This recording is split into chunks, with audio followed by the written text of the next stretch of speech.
Good to go. Yeah. Okay, good. Sorry for that. Good morning, ladies and gentlemen. My name is Bill Gothard, and I'm an instructor with American Military University. For the next 3 hours, we'll be discussing elements of Islamic law and how it relates to law enforcement and security processes. To do this, we are going to start at the macro level and discuss the strategic themes and drivers in Islamic law. Understand that what we are going to be doing is looking at Islam as an ideology, not as a religion. What's the difference? Religion is man's relationship to his deity. In the United States, we protect that under the First Amendment. We're going to set it aside. We're not going to discuss religion. We're going to discuss Islam as an ideology, man's relationship to other men. At the same time, we're going to be discussing Muhammad. Muhammad has 3 or 4 different facets. A religious figure, a political, military, and a cultural figure. That religious figure, as a religious person, we are also going to protect under the First Amendment, and we are not going to discuss Muhammad in his capacity as a theological figure. We will discuss him and deconstruct him as a political and military and cultural leader as we would anybody in our academic discussions. The next item I'd like to draw your attention to is imagine if you had a paper with iron filings on the top and a very powerful magnet under it. And as you move the magnet underneath the paper, you see the iron filings move back and forth. These iron filings, for the purposes of this discussion, are Muslims. We are not discussing Muslims. What we are interested in is the magnetic force, the radiating force of the ideology that it animates these iron filings or these people is one thing. But we are not talking about the goodness or the badness of these iron filings. We are only interested in the force that this ideology exerts on its surroundings. That force is also exerted against you.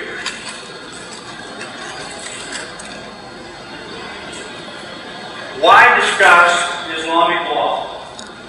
These are the elements and points that we will be discussing, and because we have a limited amount of time, I'm going to shoot through some of these rather rapidly. The heart of our discussion will be the last briefing, the influence of the Sharia on law enforcement and intelligence. We've already discussed this caveat. We are not going to be discussing Islam as a religion. We're going to be discussing that component of Islam which is non-religious. That component comprises about 83% of the ideology. Islam is only about 17% religious. The other 83% discusses the relationship of the Islamic and the non-Islamic world. Why is this a problem? What you see on the screen behind me highlights a problem that we had in Vietnam. We were confronted with an adversary that we did not understand. Samuel Huntington points out that there are at least 7 different civilizations. The Americans fighting Southeast Asia in a limited war context as opposed to an unlimited war such as World War II got bogged down in cultural and doctrinal issues that they weren't able to deconstruct or understand. That same handicap bothers us today. What we do not understand is the essence of Islamic law, which governs their actions and puts us on the defensive. After this block of instruction, you will understand how Islamic law affects. Why discuss Islamic law? Here's why. If you take a look, these are incidents that occurred over time, and most of the incidents have this in common. autonomous, self-actualizing jihad. Now, on this list, you will see, for example, where this individual used an aircraft and flew into the IRS building. Another guy gets shooting in Las Vegas. Those were two examples of tax frustration. Then we have legal frustration, and then we have the shooting at the Pentagon, right-wing anti-government, and then at the Holocaust Museum. These activities down here are just sort of the chaff that happens in the backdrop. What is happening in the mainstream is right here. Okay, what is the force that animates the actors? Here we have a series of explosions, different times, different places. The common denominator is the motive. We wasted a lot of analytic effort talking about the type of weapon, the timing, the tactics. All of that is irrelevant. Look at the motive first. If you have an Islamic motivation for actions, group those together. If you have sovereign citizens as a motive for actions, group those together. If you have black, white, Hispanic racial conflict as a motive for operations, group those together, but don't try to cross-assess them by tactics, timing, location. Do it by motive, because what is common to this slide and the previous slide is Islamic doctrine. These are the branches of Islamic law. Those items highlighted in white discuss issues internal to Islam, Muslim-to-Muslim relationships. The items highlighted in yellow identify those relations between Muslims and non-Muslims. Another way to look at it is this. The items highlighted in yellow are the hard outer shell of this egg that protects the soft interior of the Islamic community from the non-Islamic world. Our area of interest is the red bands that are pulsating. So, what is this doctrine? It is an expansive doctrine with a single agenda: world imperium, controlling the world. That sounds grandiose, but as we'll see a little bit later, it is a stated objective. The means to do that is jihad. Jihad is rooted in doctrine. There are identifiable rules of engagement, and we will discuss that.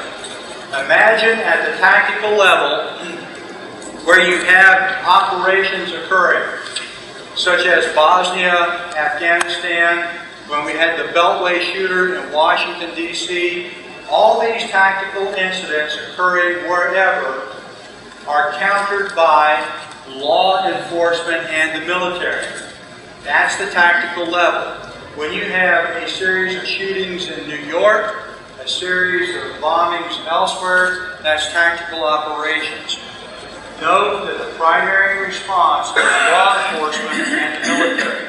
At the operational level, you have the organizations, the states, the individuals that are committing those acts. At the operational level, you have groups such as Hamas, Hezbollah, Al-Qaeda. Like teeth in a shark, it's irrelevant if you take one group out. There is a self-actualizing provision in Islamic law that mandates the restructuring, the reconstitution of these groups to reformulate even after they've been destroyed. The hostile or facilitating Islamic nations are exemplified by Iran, Iraq, Lebanon, what have you. And even if we knock those states out and try to replace that government with a more moderate government, there are still internal forces that will seek to exert Islamic rule again. The Arab Spring, the hope for democracy that we saw in Egypt in the last few months, where are the Islamic equivalents of Jefferson, or for that matter, Martin Luther King. So then we have the facilitating NGOs and charities. These are the economic engines of the groups.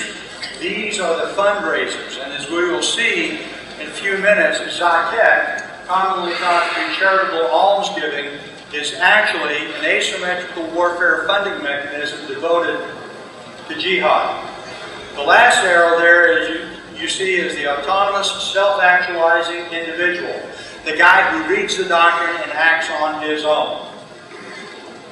Notice that the operational response for groups, nations, and a lot of these individuals are U.S. military forces.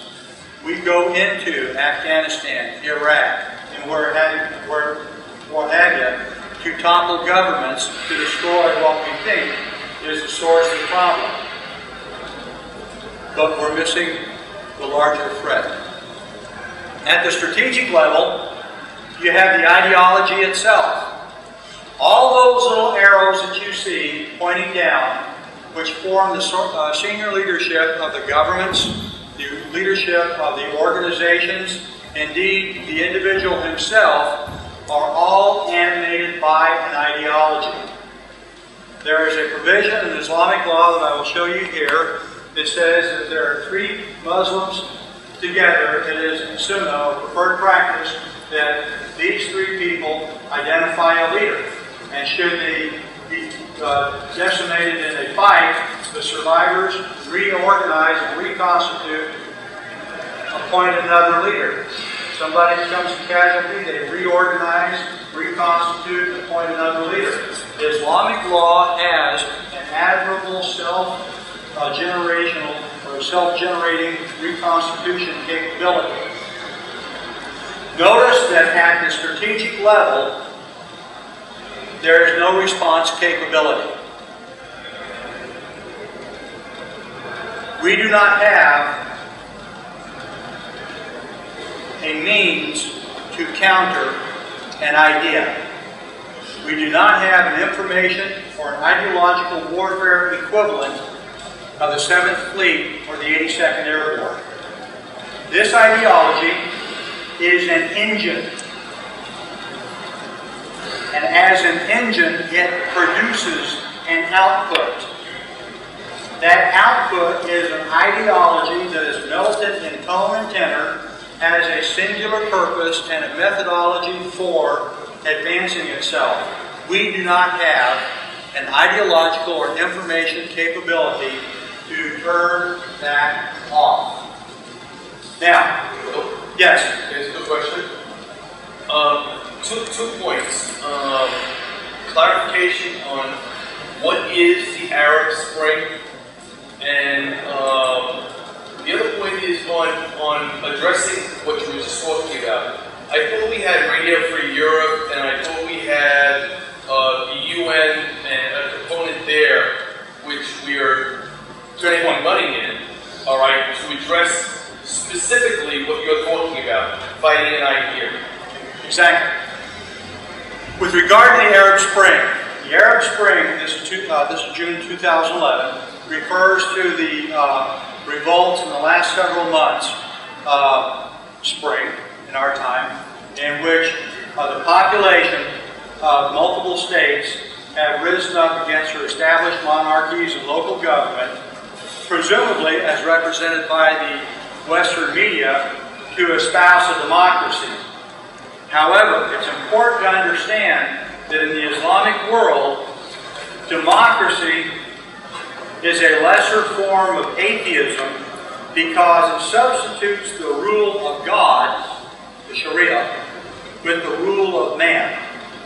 And a number of Islamic doctrinal writers have observed that of the major revolutions that have occurred in Islamic history, they have all been aimed at resisting modernity and secular or non-Islamic trends in government to revert back to the Sharia. Imagine a handful of small BBs, some steel, some copper, some plastic, some ceramic. The steel ones are magnetized, the equivalent of an ideology. You shake them up, and they will tend to coagulate and congregate.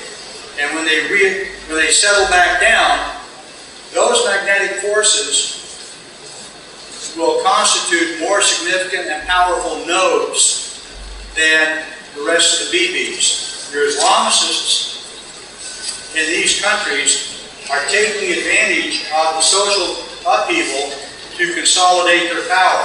A classic example is Lenin in the 1917 revolution in Russia.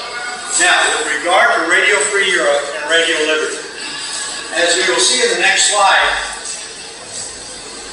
these organizations do exist, but imagine you are going to a concert or symphony and you hear that part before the performance where everybody is tuning their own instruments. You hear a lot of noise, but nothing really occurs until the conductor comes out and organizes the efforts of everybody. We have not taken a look at Islam as an ideology, looked at where its sources of strength and critical vulnerabilities are, identified its strategic themes, and come up with a focused program aimed at countering those themes. We have not weaponized or coordinated the collective effort of the tools available to us. And if we did, that would be something, a component of the State Department, generally speaking? I can't speak to that. It could be a function of the executive. It could be a function of the State Department, which is a subset of the executive. It should not be allocated to the military, because the military is an instrument of power, but not a decider of power. The military is subordinate to the executive. Yeah, that's why I was saying most likely maybe the State Department program or something along those lines. Yeah.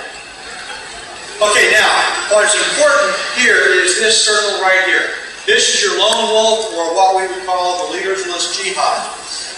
When somebody reads a book, talks to his friends, and inculcates an ideology and decides to act, those values that he has inculcated feed his actions. There's the nexus between the individual and his values. This is where the lone wolf gets his motivation. Now, you will find a number of studies where they'll talk about relative deprivation, poverty, ignorance, what have you. Indonesia is uniformly poor, yet they are not revolted. They're not putting out the suicide bombers.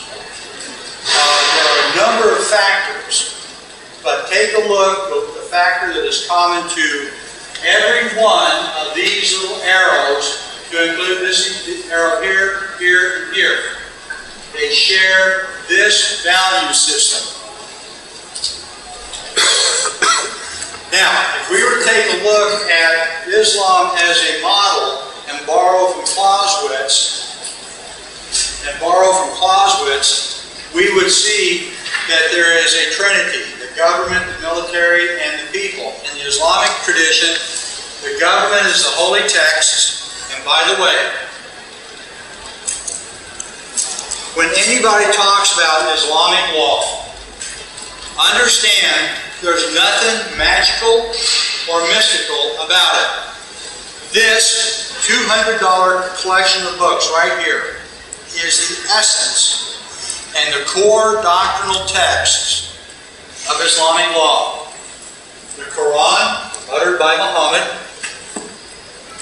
the biography of Muhammad, and the Hadiths, one of the collections, one of the 6 connections by Bukhari. This is Islamic law. Analysts can have that on their desk. It's not a mystery. Just as an investigator or an analyst needs to look at constitutional law or whatever, you can have that law at your disposal. So, These are the strategic themes and drivers of Islamic law. These are the elements of power within Islam. Each one of these has a center of gravity, a source of strength. For example, a nuclear aircraft carrier, the source of strength in the aircraft carrier is its nuclear reactor. The critical vulnerability. If you remember Star Wars, that ventilation shaft that goes down into the depths of the Death Star, they shot a torpedo down there. That's critical vulnerability. The information themes that you're talking about that we should be looking at should be aimed at these items here. Now, during the Vietnam War, the Vietnamese were able to defeat the Americans by splitting our strategic seams. Government, people, and the military. This triad is characterized by a love-hate relationship. The American people love the Constitution. They hate big government. The American people have a tradition of the citizen soldier. They also hate a large standing military. So by accentuating the negative, they were able to separate the people from the government and the military. It's a workable strategy. Now, these themes right here become the object of your information strategy. That's a different briefing. Okay, so the sources of Islamic law. The Sirah is the study of Muhammad and his biography. The Hadiths are a collection of short accounts of what Muhammad said and did. And the Quran is a collection of Muhammad's utterances. Now, let's talk about this just for a second. How many of you have written a training manual or a training product of any sort? Okay, now bear with me on this just for a second. Let's say that you are giving a class on the manufacture of widgets, the best way to do that. And somebody says, I disagree. And you point to the manual that you've written and say, wait a minute, the manual says that I'm right. From a Western standpoint, there's a flaw in the logic there. Okay? If you write a product, you cannot point to that product and say, this product says I'm right. Muhammad uttered this product. Okay? Now, we're not going to get into the theological aspect that he received it from God. Because we're not going to presuppose that there is a God, and we're not going to deny that there's a God. What we are going to say is that Muhammad uttered this text. Now, here's the important concept. Muhammad had with him scribes, 3 or 4 of them.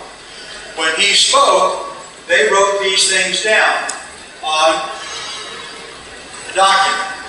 Now, at some point, this scribe right here, his name is Sayyid, is taking dictation, and Sayyid says, wouldn't it sound better if you said A, B, and C? And Muhammad said, okay. So all of a sudden, the scribe begins to realize that he is substituting his words for the words of Muhammad and presumably Allah. This guy apostatizes. Later is almost killed. But this relationship demonstrated by Sayyid's action gives weight to the consideration that Muhammad was the author of the Quran. Okay, so now we're going to talk about the Quran. Here's the goals of the Quran. Now, this is our first slide where a source is identified. Understand that in these presentations, which you'll get a copy of, the rule we are trying to follow in all these presentations is use Islamic sources, Islamic authors, published by Islamic publishing houses in Islamic lands, preferably prior to 9/11. Okay? We are not relying on people like Escobedo, Bernard Lewis, Armstrong. Here's why. If I am trying to understand how you, as a group over here, think and act and work, I am going to read your doctrine, your texts. What I am not going to do is come back over and look at these authors and try to see you guys through their perspective. What we need to do is look at the original sources unfiltered by these texts and read them. This particular author says in unequivocal terms, the purpose of this book is to give guidance on how to wage war against the enemies of Islam. Muhammad's Quran is a textbook on warfare. It has 3 chapters devoted to warfare themes. And now these are some of the themes that you'll see. These are their words, not mine. Kill them wherever you find them. Drive them out. Fight the disbelievers who are near to you. Let them find you to be harsh or tough and hard. Now, at this point, we go into a series of surahs that repeat the same theme. In the interest of time, I'll shoot through these and you'll get the briefings on your own. But notice, make war on people. Fight them until you are no longer persecuted. They will be slain and crucified. If you encounter